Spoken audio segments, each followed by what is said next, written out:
So talk to us a little bit more about the session you're going to be offering us at the forum. Well, what we're talking about adopting productive attitudes, and this is for coaches, are this session, it's to help with leaders who need to adopt, productive attitudes because our attitudes show up everywhere in everything that we do. And they're not necessarily like those beliefs or, feeling, but they're very feeling motivated. They're my attitude is I love school. I don't like math. Might be an attitude. I, on the other hand, love math, so I could never understand that and always said, no, math is great. He's great at math. I do not like it.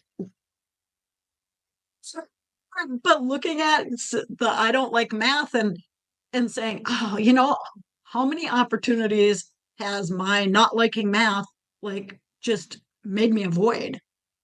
Right. Because I said, oh, that has math and I'm not going to do it or whatever, so whatever your attitudes are, they limit you.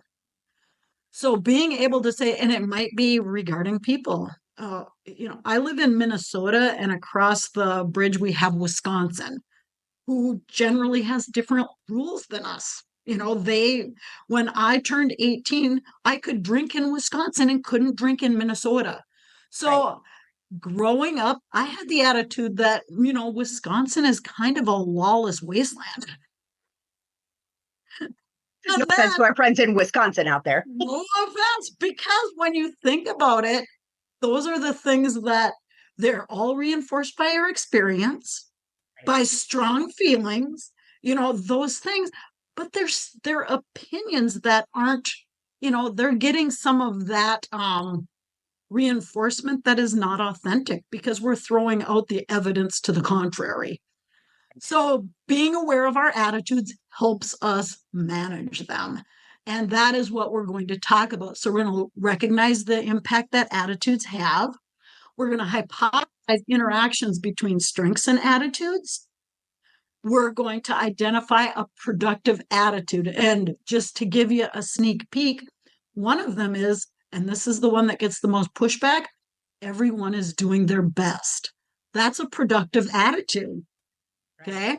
And then the last thing, because this is a coaching session, we're going to discuss clients' potential pushback in attitude shifting. Because I love that.